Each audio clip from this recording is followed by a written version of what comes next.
Hola a todos y bienvenidos un día más a este tiempo de estudio y de meditación en la palabra de Dios. Mi nombre es Carlos Muñoz y en nombre de la Iglesia IRE les damos la bienvenida a este canal e invitarles a que vean este video hasta el final, a que le den me gusta, a que lo compartan con otras personas, con sus conocidos, con sus compañeros y en sus grupos, y también a que se suscriban a nuestro canal si no lo han hecho.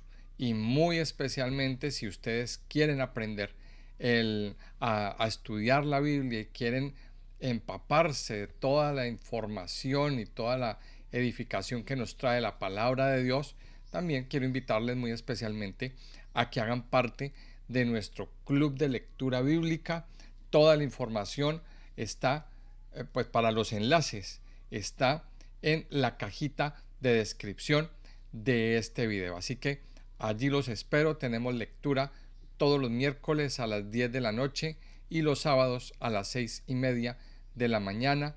Nos reunimos todos juntos en vivo y en directo a través del Meet para leer, para preguntar, para comentar todo lo que el Señor viene hablando a nuestras vidas. Y de hecho, pues bueno, les reitero esta invitación, que leer la Biblia es una aventura y es un libro fascinante, es un libro muy, pero muy especial. Así que yo le invito a que se enamore y a que se vincule a esta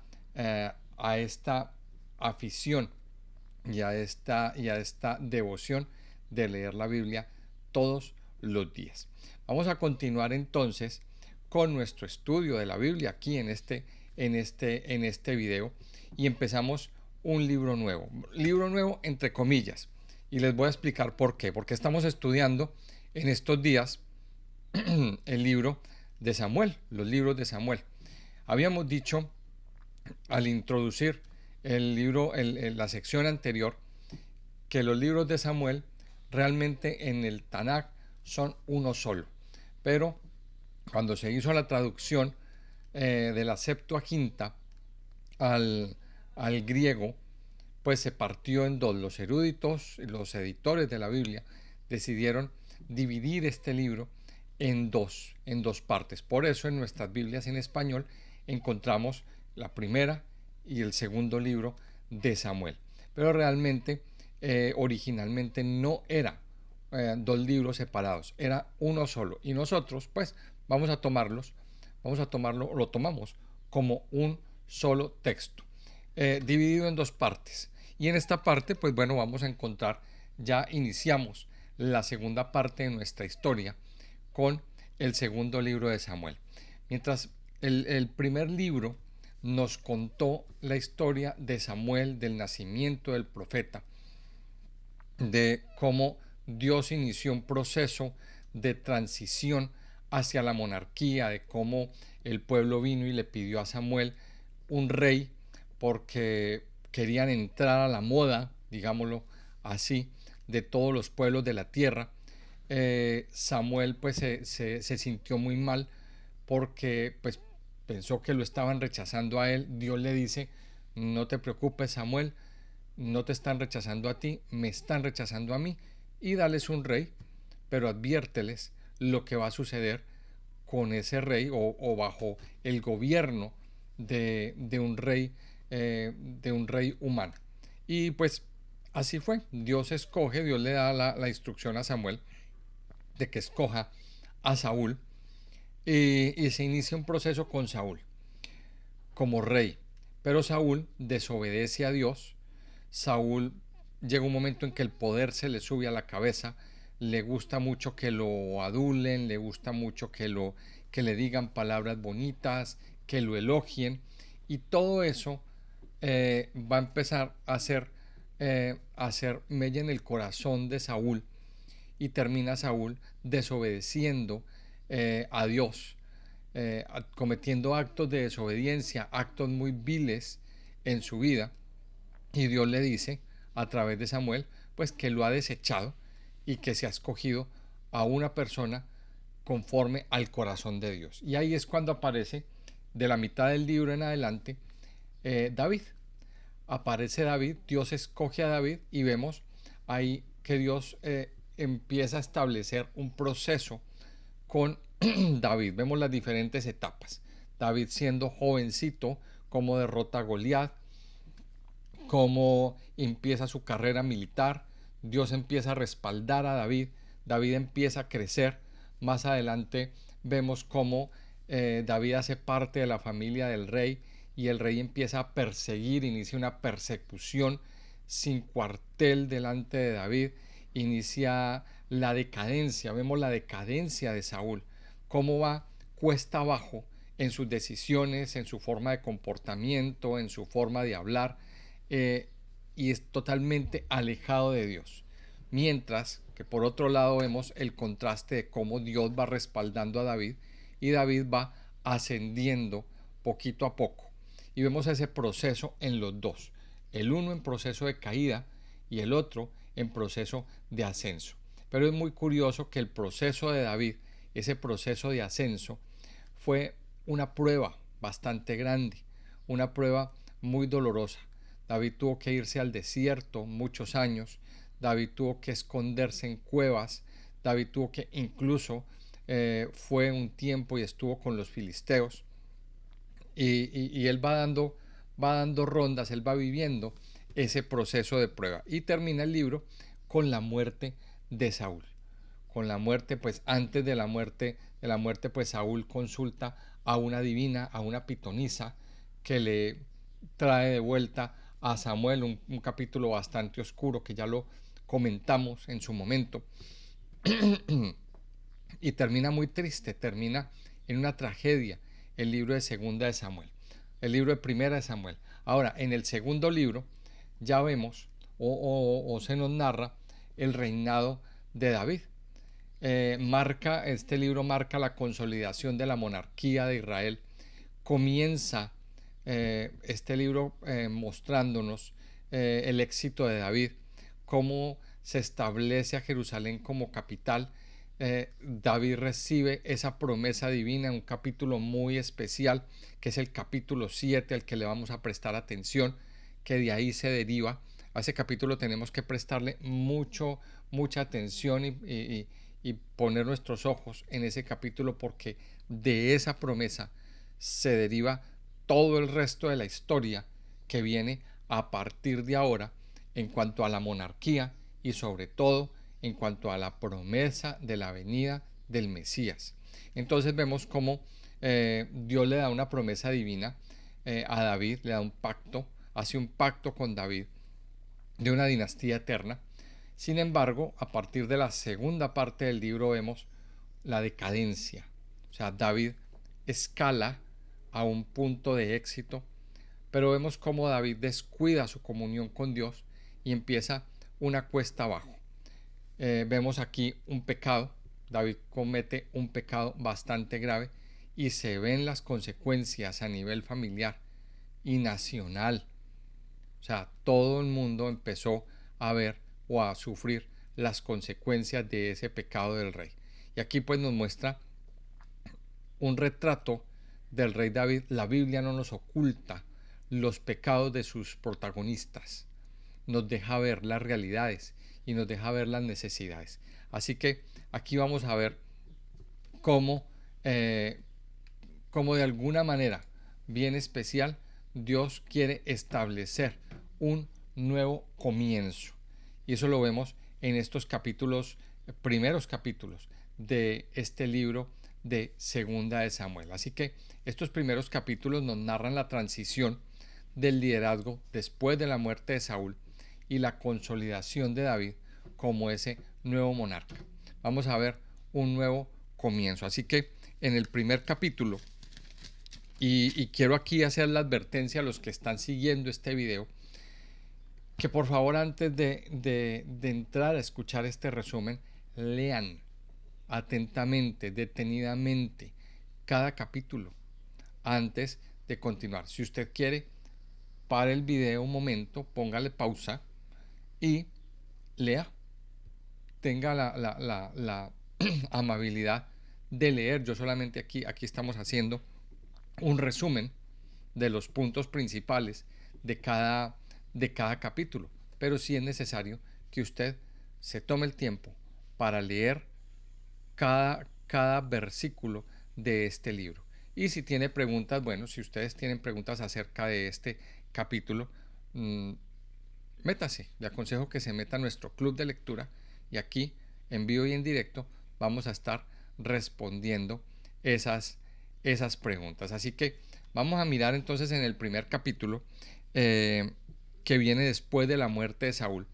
A David le llega la noticia de que murió Saúl. Una malecita llega al campamento de David informando que Saúl y Jonatán murieron en batalla.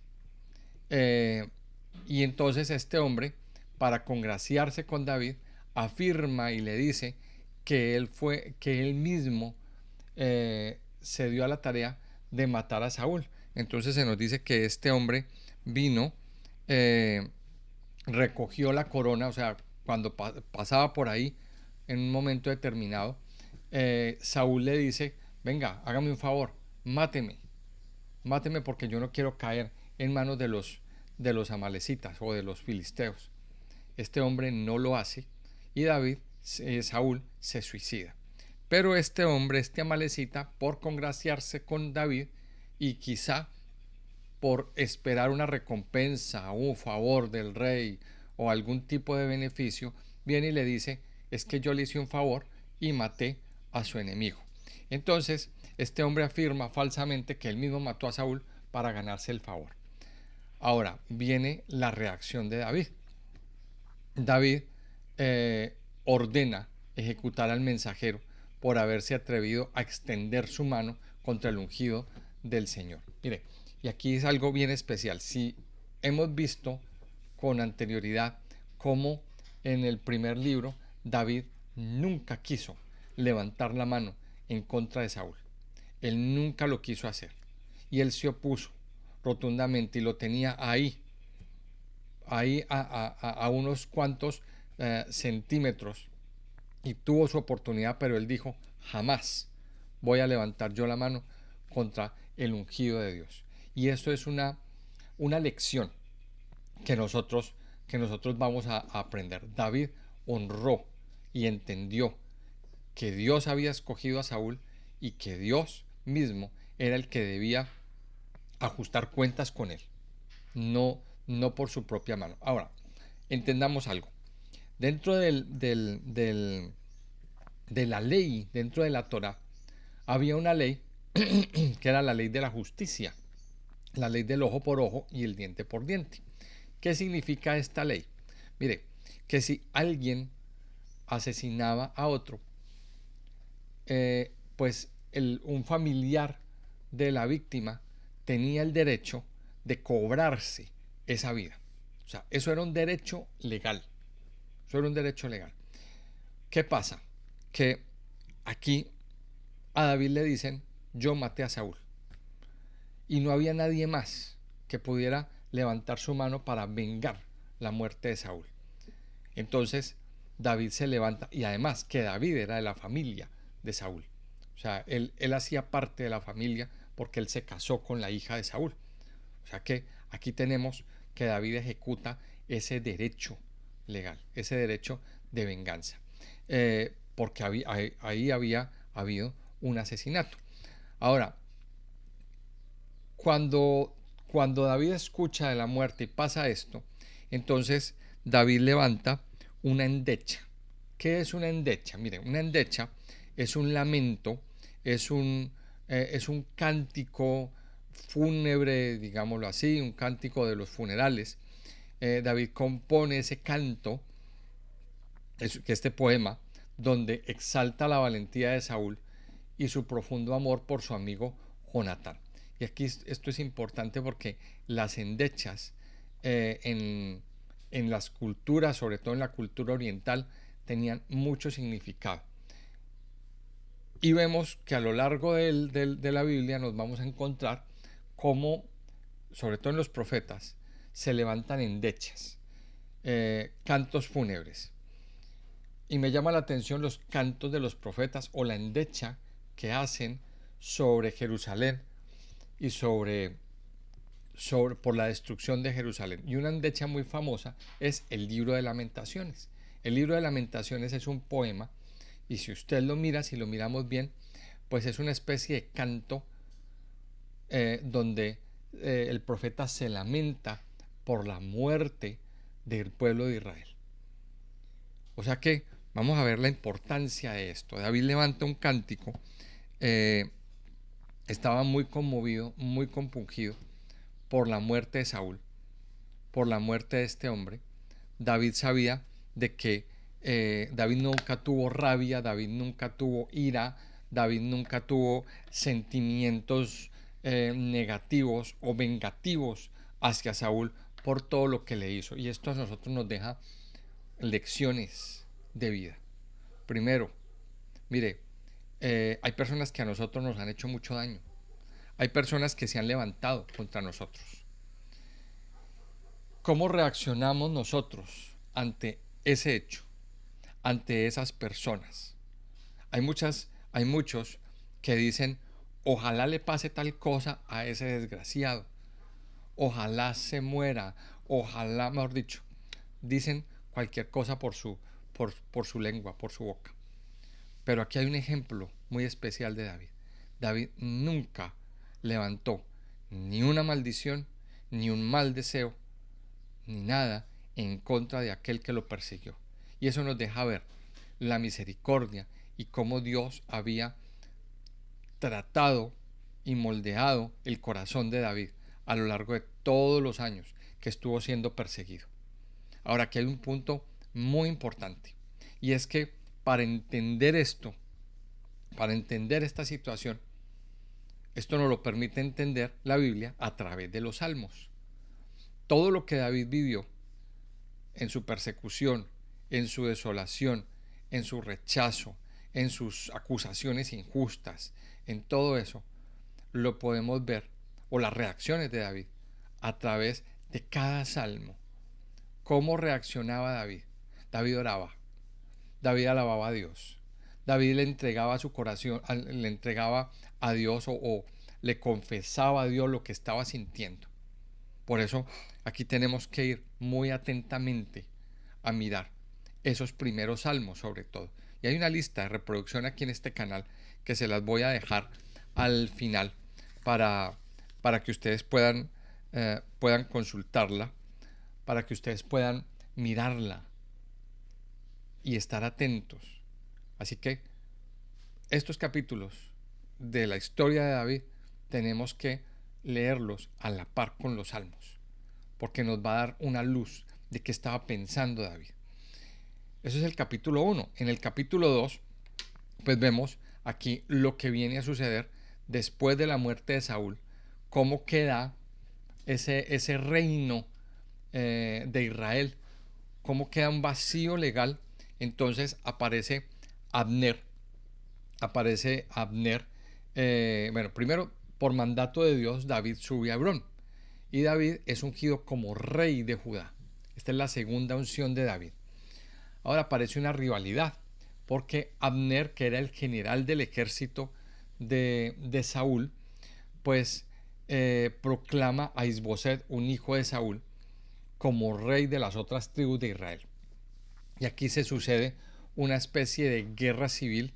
Aquí se sucede un conflicto en el estanque de Gabaón.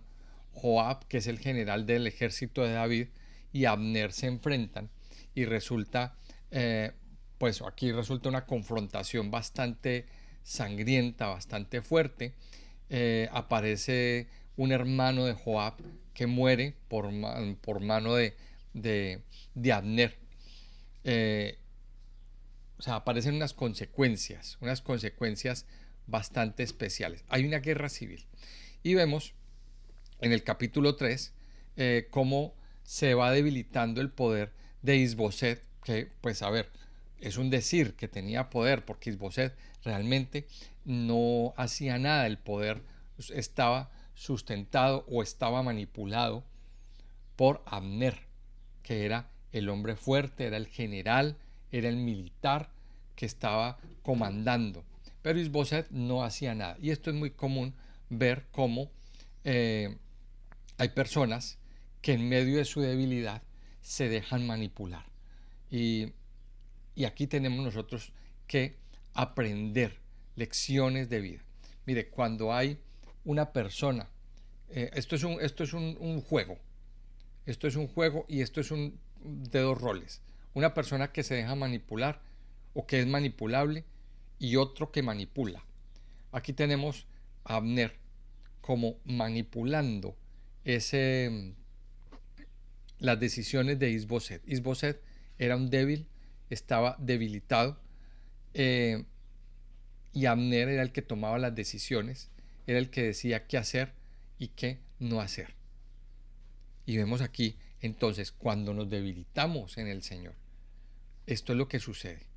Viene otro a querer manipular, a querer dañar y a querer llevarnos hacia donde Él quiere. Y este espíritu de manipulación también lo vemos aún en medio de entornos, como entornos empresariales, como entornos familiares, incluso en la misma iglesia.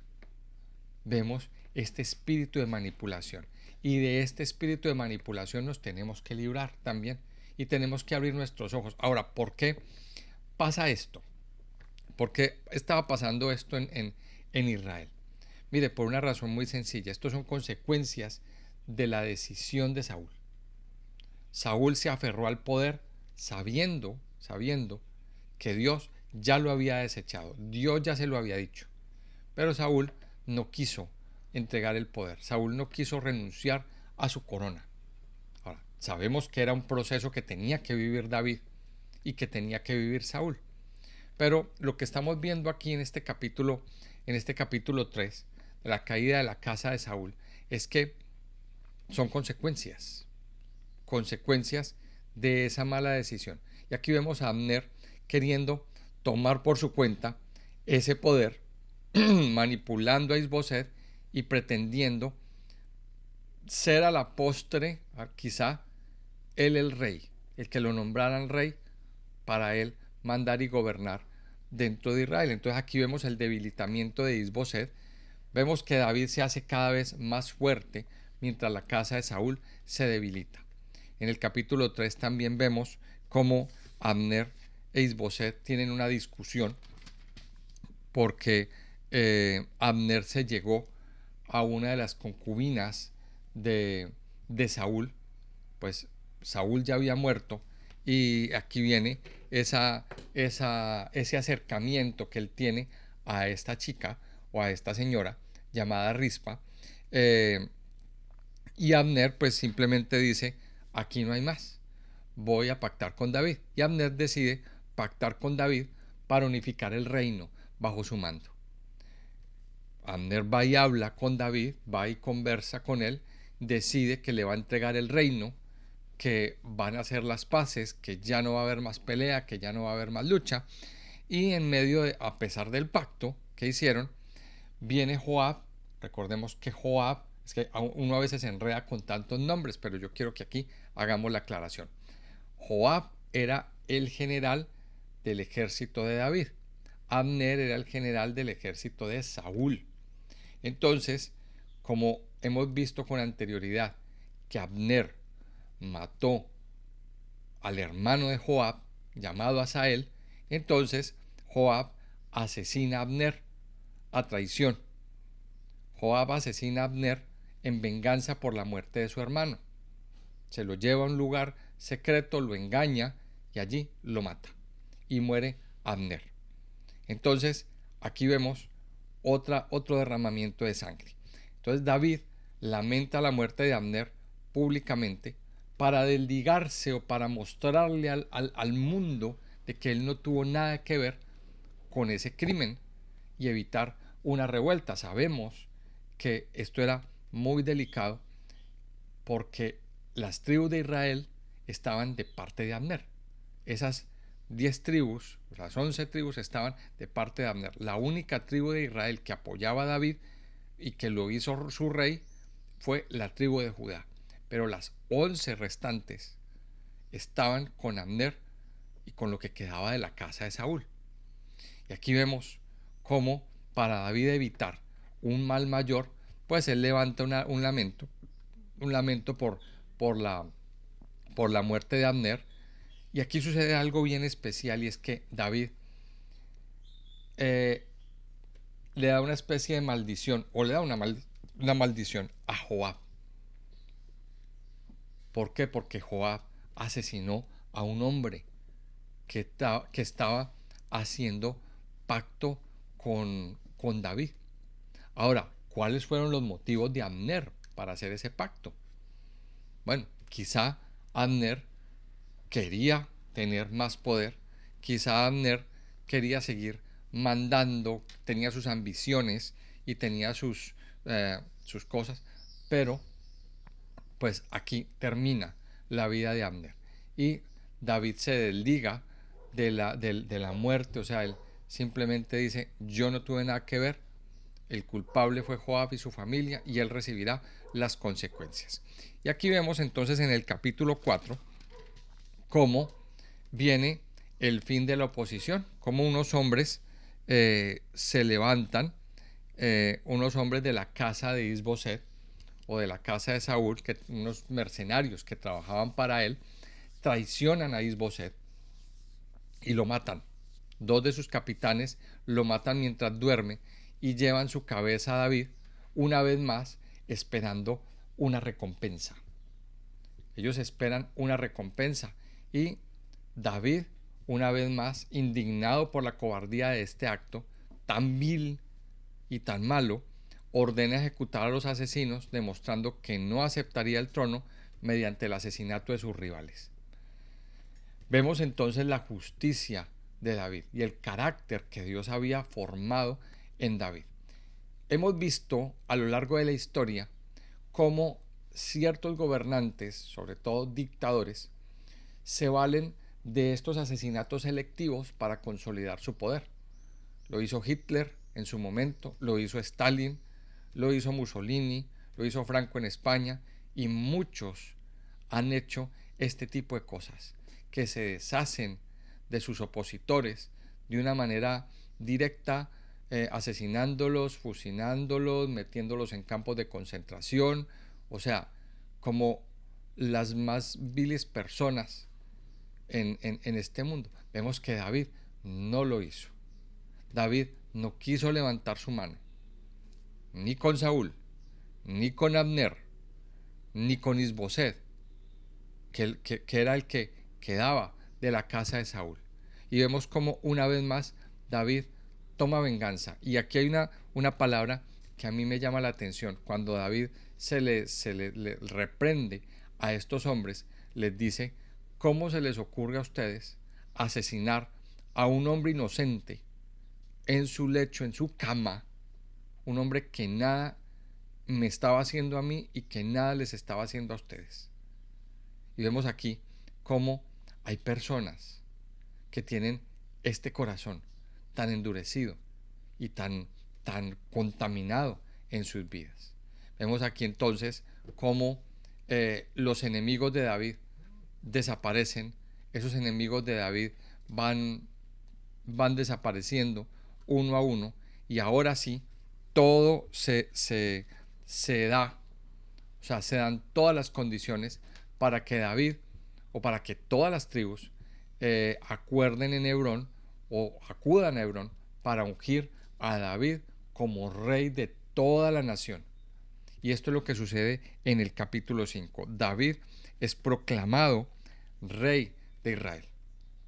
Vemos aquí cómo después de tantos años, de más de 20 años, 22, 23 aproximadamente, digo aproximado porque no sabemos exactamente cuántos años fueron que estuvo David en todo su proceso hasta llegar aquí. En el capítulo 5, David es ungido como rey de Israel, y a partir de aquí la nación se unifica. Ya no están más divididos. Mire, acuérdese que había unas tribus que apoyaban a Saúl y otra tribu que apoyaba a David. O sea, habían determinadas visiones. Pero a partir de aquí, Dios os establece la unificación del reino de Israel. O sea, que podríamos entender que aquí termina ese periodo de incertidumbre que nos mostraba el libro de los jueces. ¿Se acuerdan que al terminar el libro de los jueces se nos decía que cada uno hacía lo que bien le parecía porque no había rey en Israel? Y así vemos también lecciones en nuestra vida.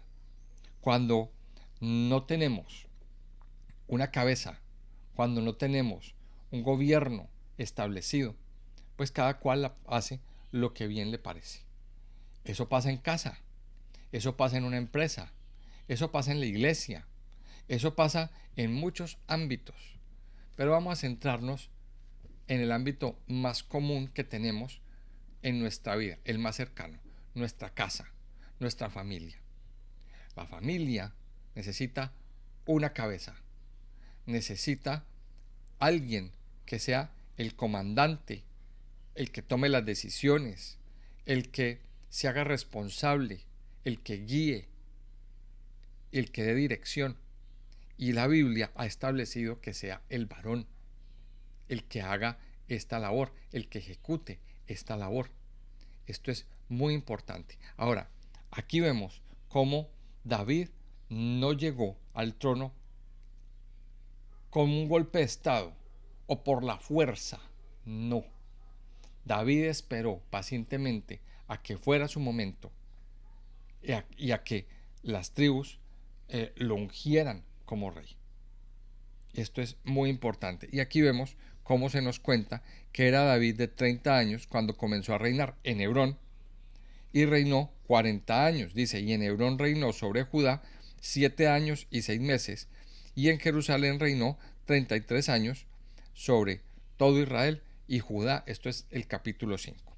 Y a partir de ahí, bueno, David empieza su proyecto. David empieza su proyecto de la mano del Señor para establecer la nación, para consolidar a Israel. Y lo primero que hace es conquistar Jerusalén. Analizó, miró que había una ciudad muy estratégica para ser la capital de Israel y a partir de ahí armar toda la estructura política, económica y cultural que unificaba todo Israel. Y es la conquista de Jerusalén. David conquista la fortaleza de Sión de los jebuseos y la establece como capital política y religiosa.